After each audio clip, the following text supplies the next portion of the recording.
se hoje a gente, então, encerra, né, aquela aula que nós já estamos aí já acho que 3 ou 4 encontros aí, 1, 2, esse é o terceiro encontro, na verdade. Terceiro encontro para a gente encerrar, né? Eu percebi que eu coloquei muitos itens aí para serem apresentados. Professor, Sim. meu telefone acabou de informar que tá 15%, aí eu vou ter que ir pro computador, só que aí ele não tem a câmera nem o microfone. Tá bom. Aí você Certinho? pode se organizar aí do jeito que você precisar, pode ficar tranquilo. E eu já quero agradecer a todos que estão com a câmera ligada aí, né? Aqueles que ainda não ligaram, que por favor, se puder ligar, fica a questão assim, que fica mais sincero, sabe? A aula acontece um pouco do que aconteceria lá na sala de aula mesmo, né? Eu fico pensando, tem pessoas que não querem ligar a câmera tem muitos motivos aí, né? Mas assim, a gente só vai ver o seu rostinho mesmo, ver suas expressões, né? Então seria muito bom se vocês pudessem ligar as câmeras, que me ajuda. Só compartilhando, eu tenho uma turma na faculdade lá que só tem 4 alunos na turma, né? E pensa, eles não ligam a câmera de jeito nenhum, nem com reza brava, né? E é um conteúdo difícil pra caramba, é uma coisa difícil. E aí eles ficam lá, eu não estou sabendo se eles estão fazendo careta, se eles estão ficando felizes porque está aprendendo. E aí não dá para me saber uma coisa dessa, né? E é muito ruim.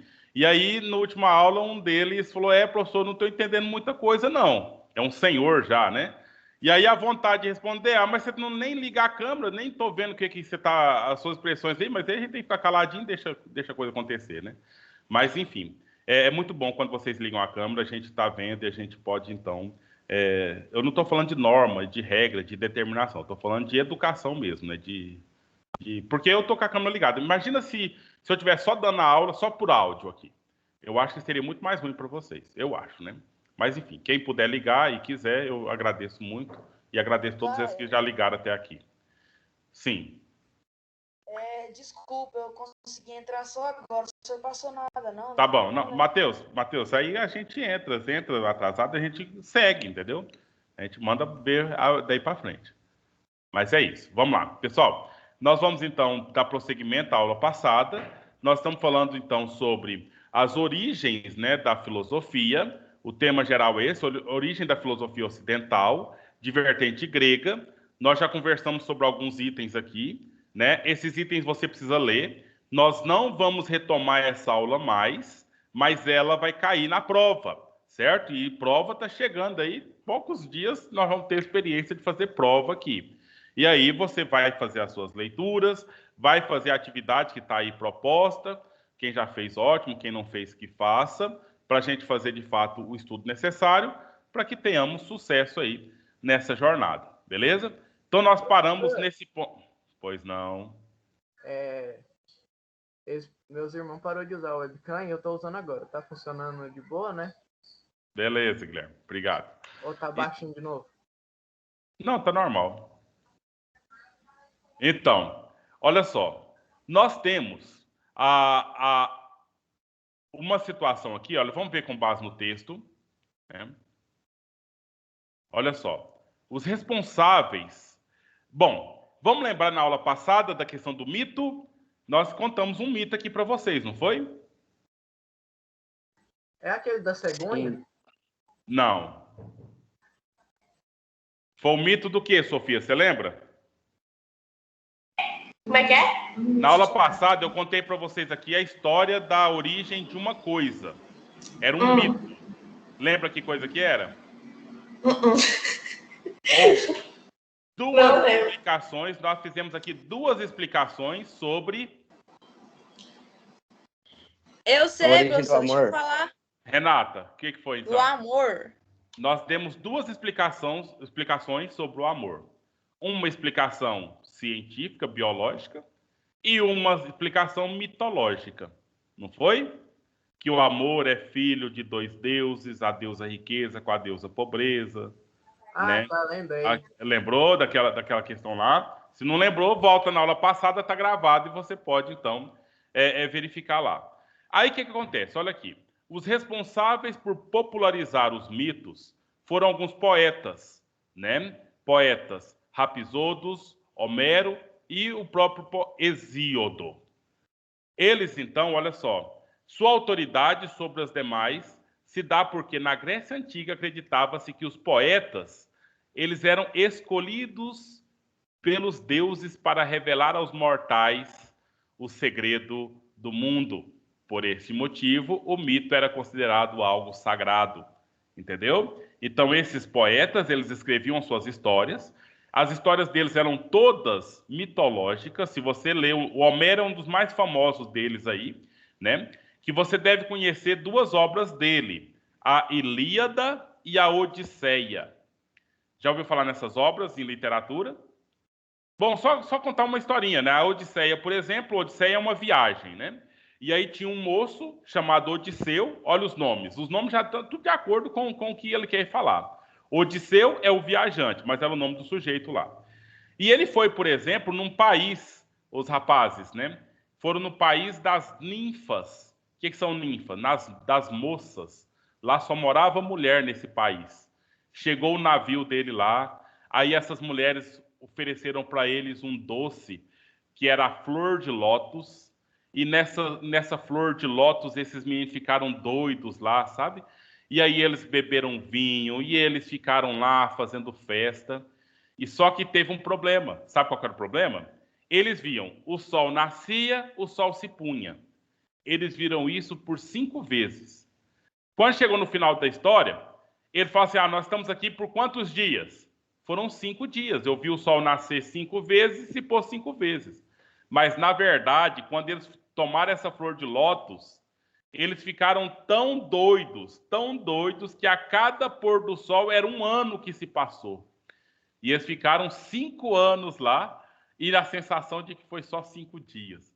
Mas eles estavam sendo muito bem tratados, né? Por isso que eles estavam muito satisfeitos lá. E aí teve todo um problema dessa história. Então, isso aí é a mitologia. De alguma forma, não tinha nada a ver, mas se você pega uma ideia dessa hoje, seria usar droga, né? A flor de lótus seria uma droga que se usa e deixa a pessoa totalmente sem noção das coisas, né? Mas, enfim, naquele momento lá, isso tinha uma mensagem, né? Porque os homens saíam para viajar, para trabalhar, para fazer comércio, para pescar, enfim, fazer essas questões, e às vezes demoravam muito voltar. E aí a explicação, por que eles estão demorando tanto voltar?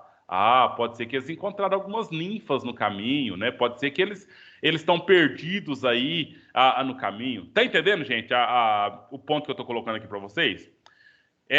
O mito veio para explicar a realidade. E nessa explicação da realidade, eu falo uma história como, por exemplo, um dia que equivale a um ano em um determinado país, por aí, né? Em determinada terra, por aí. Mas o fato é a autoridade desses poetas, entendeu? Então, o poeta, ele dá conta de escrever aquilo que ele escreve com arte, sabe? Porque na poesia tem arte. Não é porque o cara é só talentoso, porque ele tem técnica. Não. Porque, conforme aquela crença daquele pessoal naquele momento lá, foi porque ele foi escolhido pelos deuses. E os deuses têm que fazer mensagens para os seres humanos, então dão essas mensagens por meio dos escritos dos poetas ou da música feita pelos músicos, entendeu? Então, toda a arte, ou pela pintura dos pintores, enfim, ou pela dança do pessoal. Então, ou seja, a arte é algo que nem todo mundo pode fazer. Ou todo mundo aqui é artista? Todo mundo aqui faz algum tipo de arte? Eu tenho certeza que são poucos que fazem algum tipo de arte. São poucos. Eu desenho. Então, alguns têm a arte do desenho, alguns têm a arte da dança, da música, da poesia, enfim. Mas eu tenho certeza que tem muitos que não têm não tem o dom, assim, vamos dizer a palavra dom, porque nesse contexto meio religioso aqui, de fazer nenhum tipo de produção artística. E tem outros que têm vários tipos de produção artística. Conforme aquela explicação lá, é por quê? O que explica isso? Alguns são escolhidos pelos deuses para quê? Para transmitir as mensagens dos deuses para os mortais. E a mensagem dos deuses para os mortais não vem de qualquer jeito, vem com arte, né? Vem com estética, vem com coisas, desculpa, bonitas. Enfim, os gregos, eles tinham, gente, uma posição geográfica privilegiada. Nós vimos no mapa, naquele primeiro encontro nosso, porque é uma ilha, né, e tem várias ilhas envoltas ali no mar Egeu, e é um lugar de passagem para quem vem do Oriente para aqui o Ocidente, quem vai do Ocidente para o Oriente é um lugar de passagem, e quem vai da Europa para a África também é uma possibilidade de passagem. Então, por isso, a Grécia é muito rica em cultura, porque então agrega muitos valores culturais de muitos locais ali, certo? E, enfim, eu vou falando aqui, se vocês querem comentar, vocês comentam, tá? Só queria avançar um pouco nesses pontos aqui. Então, esse ambiente era um ambiente comercial, tinha circulação de muitas pessoas, muitos pensamentos diferentes, muitas culturas diferentes. A população foi aumentando, e aí foi preciso, então, organizar a cidade, né? Fazer uma organização chamada política das cidades. E aí, nesse ambiente que nasce a filosofia, entendeu? Então, nós temos... Por que a filosofia nasce na Grécia? A filosofia que nós temos até hoje e que ficou tão famosa, que está esparramada aí pelo mundo todo, principalmente o ocidental. Posição geográfica da Grécia, o nível cultural dos gregos, né? A organização política dos gregos, são esses alguns elementos, né? Essa questão de que os filósofos já tinham uma compreensão do mito enquanto explicação de uma realidade com base em elementos fantásticos, como eu disse para vocês na aula passada. E esses elementos, a economia já estava bem organizada na Grécia também, né? Então são vários desses elementos que fazem com que a Grécia seja o local do nascimento da filosofia. Essa imagem que você está vendo aqui, lá em cima, né, é a Acrópole, sabe? Então, aqui está na cidade de Atenas. Tem aqui a cidade mais moderna, tal, mas aqui é a cidade mais antiga. E esse local mais em cima aqui é o local da reunião. Quem é que participava dessa reunião? Uai, todos os cidadãos. Eduardo Vitória, quem eram os cidadãos gregos? Os camponeses, praticamente Não, quem morava, né? você está errada. Está Não? errado. Não. Pode falar outro, então eu falo se está certo ou está errado. Os que tinham Mulheres. dinheiro, né? Aí, mulheres não fazem parte. Estrangeiros não fazem parte. Os pobres não fazem parte. Quem faz parte da sociedade grega, então, Rafael? Homens acima de 18 anos que têm dinheiro. Ricos ou nobres. Os nobres já fazem parte e os ricos. Quem são os ricos? Aqueles que não são nobres, mas que têm dinheiro, como você falou. E aqui nesse lugar aqui em cima, tá vendo aqui a Acrópole? É o local onde eles reuniam para ter os rituais religiosos, reunia para fazer negócio, reunia para estudar, reunia para tudo quanto é coisa.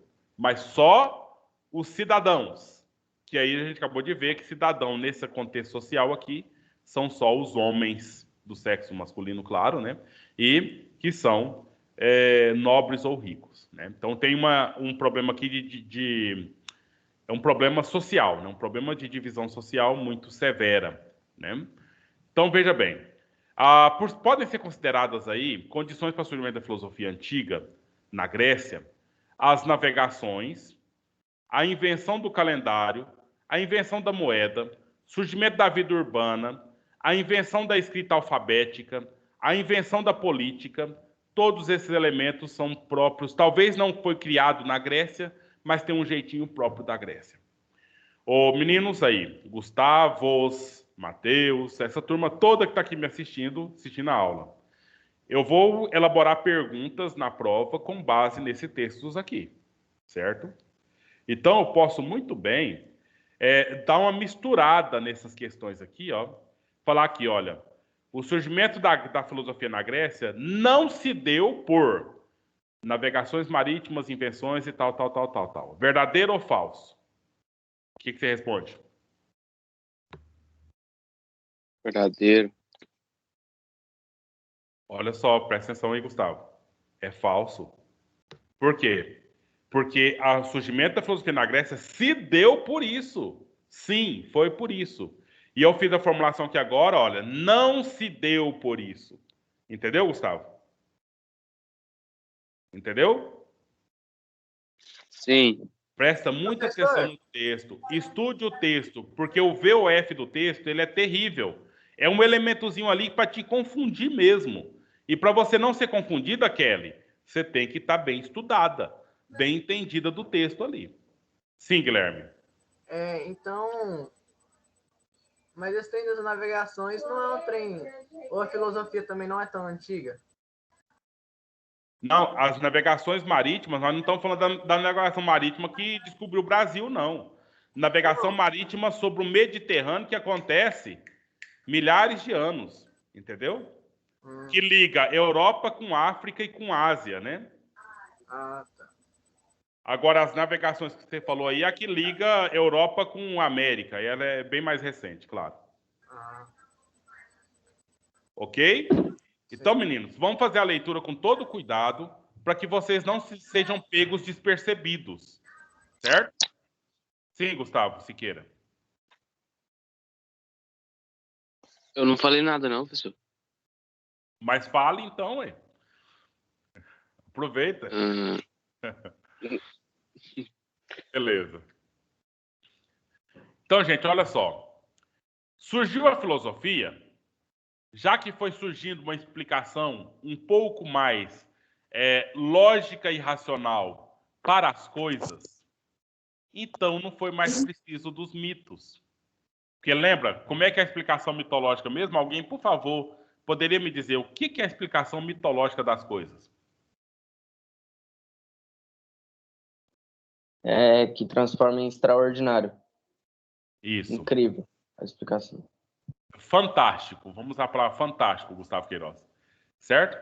Que é justamente isso. Eu pego coisas nossas e coloco um Deus no meio, né? Coloco Deus que veio, Deus que fez uma coisa. A história que eu falei aí, ó. Um dia corresponde a um ano em um determinado país. Essas ideias, assim, fora daquilo que a lógica determina, mas a ideia consegue fazer você entender. Se você está lá zoadão, você está lá totalmente alucinado, pode passar 10 dias e você não ter noção disso, não é? Então, ou seja, tem lógica, só que o jeito que foi contado foi um jeito fantástico, esse jeito extraordinário que você acabou de dizer para a gente aí, certo? Então, com o surgimento da filosofia, o mito foi se desaparecendo ali na Grécia, entendeu? E as explicações, então, com base no mito, ela foi, então, deixando para lá, certo? Mas mesmo alguns filósofos ainda usaram o mito para explicar as coisas. Como essa história que eu contei para vocês do surgimento do amor, ela está lá no livro do Platão, no livro chamado O Banquete. Então, teve lá uma reunião de Sócrates com as pessoas ali para discutir uma série de coisas e fizeram um banquete que durou uns 4 dias, mais ou menos, aquele banquete, né? Então, bebendo, comendo e conversando sobre filosofia, né? E aí, por exemplo, essa história que eu contei para vocês da deusa pobreza, com a deusa riqueza, que nasceu o amor, então, eu tirei justamente desse livro, né? Quando nasceu Afrodite, que a Afrodite, quem que é a Afrodite? É a deusa do... Quem sabe? Amor? Isso mesmo, Kelly. Você não abriu o áudio, mas você falou, eu percebi nos seus lábios aí. Afrodite é a deusa do amor, né? E então ela nasceu, olha aí. Depois que acabaram de jantar, veio para esmolar do festim a pobreza. E ela ficou na porta. O recurso, que é a riqueza, estava bêbado com o néctar, que é o vinho, né? Aí ele, então, adormeceu e a pobreza, então, tramando a sua falta de recursos aí, ela queria ter um filho do recurso para ela não ter mais pobreza, para que ela não passasse mais falta de nada. Ela deitou-se com ele e aí nasceu o amor, que é a Afrodite, né? Que tem toda a característica da mãe de dor, de falta, de pobreza, de sofrimento, de necessidades, mas também tem todos os recursos da felicidade que vem do seu pai. Beleza? Então, assim, reveja essas questões aí. Tá tudo explicado aqui. Eu falei da minha forma, né? E você pode depois falar ler da forma que está aqui. E aqui é uma imagem, né? Uma imagem que representa o banquete de Platão, né? Então as pessoas estão lá, tem poetas aqui, tem filósofos, tem pessoas ricas aqui, tem nobres, né? E assim são essa turma aí. Nomes interessantes de alguns filósofos antigos: Tales, de Mileto, Anaxímenes, Anaximandro, Heráclito, Pitágoras, Xenófanes, Empédocles, Zenão, Parmênides, Górgias, Demócrito, Lucrécio, Leucipo. Então são nomes gregos, né? Pessoas gregas. E o Platão tem diálogos com todos essa turma aqui, menos o Tales, o Tales, o Heráclito e o Parmênides, que são bem mais antigos que o Platão, né? Bem mais velhos aí, que já tinham morrido com certeza. E esses primeiros filósofos, então, né? Eles foram, pelas suas investigações, conhecidos como aqueles que buscavam entendimento e explicação da origem do universo. Nós tivemos aula sobre isso aqui já, e vai cair na prova a questão do Parmênides e do Heráclito. Lembra que nós estudamos isso? Lembra ou não lembra? Beleza. Podia ser que eu sabia que alguém falaria que não lembrava. E tem alguém que não lembra, mas também não falou. Veja aqui no blog. Olha, nós tivemos a aula 1 sobre o filosofar. E quando a gente perguntou sobre a questão inicial, a pergunta que você queria saber e que ninguém, você achava que ninguém te responderia essa coisa. Que foi justamente a pergunta feita por essa turminha aqui. A pergunta filosófica inicial, que foi da aula 2, certo? Em que nós vimos aqui, olha o Tales de Mileto, nós estudamos naquela aula, né? E aí nós seguimos olha aqui, a ideia do Anaxímenes está aqui, olha. O Anaximandro, certo? Vocês retomem esse conteúdo, assistam essas aulas para que vocês não tenham maus resultados, certo? Aí depois nós viemos com os filósofos pré-socráticos, em que nós estudamos. Então já viu lá, nós já vimos naquela aula 2. Quem foram? O Tales, Anaximandro, Anaxímenes. Agora nessa aula aqui, viemos com o Parmênides e com o Heráclito, certo? E nessa aula de hoje em específico, nós estamos vendo questões mais gerais, geográficas, econômicas, políticas, que fizeram parte da origem do surgimento da filosofia. Beleza? Então, está o material aqui para que os senhores estudem e nós não tenhamos problemas quanto a essa questão. Certo? Certo ou não certo, meninos? Professor, Sim. Certo. travou na hora que o senhor falou a parte de... Travou, não entendi. Visita o blog para que você revise toda a matéria para fazer prova. E você vai ver na visita do blog, em cada postagem, que nós temos como cobrar nessa prova questões sobre Tales de Mileto, sobre Anaximandro, Anaxímenes, Parmênides e Heráclito. Certo?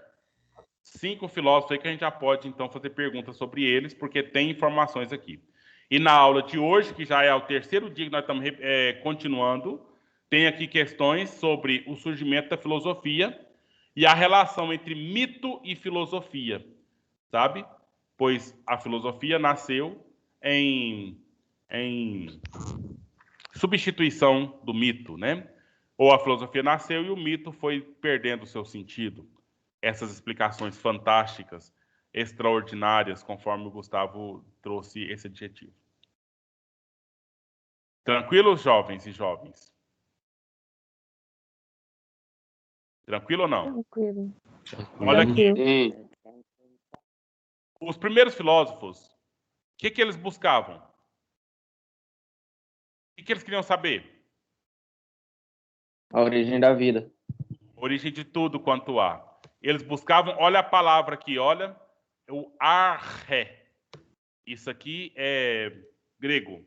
Arche, que significa... Professor? Sim, Guilherme. E também em física, se eu não me engano, nós estávamos estudando sobre o espaço, né? E, assim, os cientistas, a maioria deles também era filósofo. Mas eu não entendi, assim, porque a filosofia é meio que não julgar, não é? Assim, você não fala que o seu tá certo, por exemplo. Não, mas cada filósofo lá, eles deram uma teoria. E é isso aqui mesmo, ô Guilherme. É esse ponto aqui, olha. Eles buscavam pelo princípio original.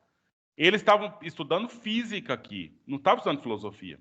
Estava querendo saber se tinha um elemento aqui na natureza que eu podia olhar para ele e entender que ele foi o primeiro elemento de todos a serem criados quando a natureza foi criada.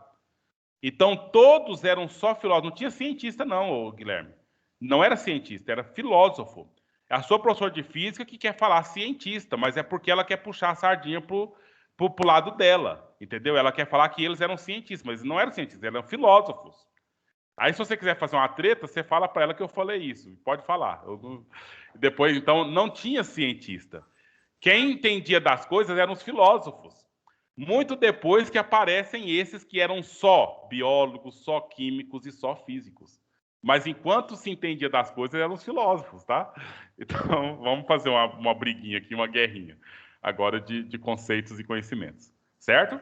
Mas a investigação, esses caras todos, o Tales de Mileto, ele era um filósofo. E ele queria fazer uma investigação racional para saber quem era o primeiro elemento. E ele teve uma conclusão. Qual que foi? O primeiro elemento para Tales de Mileto é a água. Isso mesmo, Kelly. Você nem ativou de novo. É a água. Por quê? Porque ele entende que da água, se tinha só água, a água gerou as outras coisas todas. Entendeu? Porque na água, por exemplo, tem até metais ali. É claro que a proporção é ínfima, né? Mas muita água pode ter muito. Enfim, é só para dar um exemplo aqui. O Heráclito, ele diz que o primeiro elemento que foi criado só pode ter sido fogo. Sabe por quê? Porque o mundo é transformação constante. Tudo que você joga no fogo se transforma. Então, só pode ter sido fogo, o primeiro elemento. O Pitágoras diz que o primeiro elemento é o número. Aí o povo lá, você vai falar com a tia Andréia, por exemplo, vai falar que o Pitágoras era matemático, mas não, ele era filósofo, tá? E aí os matemáticos se pegaram as ideias dele para fazer a matemática. Tem um sujeito aqui chamado Demócrito, né? Você vai conversar lá, por exemplo, com a tia Beatriz, ela vai falar que ele era biólogo, mas ele era filósofo. E ele estudou sobre os átomos. Veja, o cara que falou de átomo, lá no século 6 a.C., certo? E outros filósofos tiveram as suas respostas, né? Para entender qual que era esse elemento primordial, qual que era o arré, certo? E o que nós estamos falando nessa aula aqui? Essa turma toda é grega. Isso tudo nasceu na Grécia, né? Então, é claro que tem filosofia em outros lugares, talvez muito mais interessantes que a grega, mas aqui, culturalmente, há essa imposição da cultura grega sobre todo o mundo ocidental. Beleza? E aí, para a gente finalizar aqui, né? Esses filósofos foram responsáveis para contribuir para o surgimento da filosofia, que conhecemos até hoje, né? E nós já conversamos aqui agora, olha só, a partir da observação empírica da experiência. Daqui que saem as ciências da natureza, a química, a física, a biologia, porque todo o entendimento delas é com base nas experiências, nas observações, nos testes, nas análises ali, nessas questões aí. Com isso, a gente encerra, né? Encerra isso aqui com essa fala do Miguel Reale, né? Do Giovanni Reale, quer dizer. A filosofia tem um caráter puramente teórico. A filosofia trata a teoria. A química, a física, a biologia trata os experimentos, a prática, não é? Então, ou seja, ele é contemplativo. Então, para me saber qual que foi o primeiro elemento, de onde o mundo veio, eu vou contemplar, eu vou pensar aqui. Você viu aquela imagem do pensador? Né? Ele vai ficar assim nessa posição, porque ele vai estar, então, refletindo sobre as coisas. Enquanto a turma lá, os colegas de profissão da tia Beatriz, vai ficar aí coletando inseto, coletando folhas, coletando outras coisas para ele fazer os testes, né? Enquanto a Rosimar vai tomar choque aí na rede elétrica para saber tensão, voltagem, essas coisas todas. E essas questões mais práticas assim. Enquanto o filósofo sabe tudo aonde? Aqui, na ideia, no pensamento, na razão, na teoria, certo? Ela visa simplesmente a busca da verdade por si mesma. A verdade por si mesma, certo? E isso a diferencia aí da ciência. Pois a ciência são conhecimentos adquiridos através das experiências ou da empiria, em que parte aí de uma relação de causa, onde tem alguns modelos que são racionais para explicar a realidade, certo? E aí seria esse ponto que nós estamos falando aqui, ó, a relação entre mito, entre filosofia e entre ciência, que você já pode fazer, então, quem sabe, uma pergunta, responder uma questão na prova sobre isso. Tudo bem, meninos? Tudo, até na parte dos cientistas filósofos. Então, Sim. depois vocês... Ô, professor, Depois vocês discutem isso lá. Fala. aquela atividade só é para anexar no portfólio? Essa é a atividade portfólio. Sim. Mas como que eu anexo ela lá? Eu, tipo, responder ela, manda no meu e-mail. Aí eu vou lá imprimir, adiciono em PDF, vou lá nos meus downloads, tá? É isso. De boa, mas aí eu vou lá no GR8 em que aula que é pra poder pôr ela? Na primeira que nós postamos essa aqui, olha, vai ser no dia 26/1. Ou, desculpa, 26/2. É a aula 4, que está lá no dia 26/2. Entendi. Ô, Gustavo, você vai ver sempre aqui, olha, no próprio postar do blog. Primeira informação que eu coloco é essa, tá vendo aí, olha? O tema da aula, a aula será nessa data aqui, entendeu? Então é essa a primeira postagem aqui sempre. Meninos, já passou o tempo, 1 minuto aí. Vocês têm que botar aula, eu também tenho. Então, eu preciso ser mal educado aqui, eu vou só encerrar logo. Desejando bom final de semana, bom dia para todos, tudo de bom, tá? Então, tchau, professor. Tchau, Tchau, professor.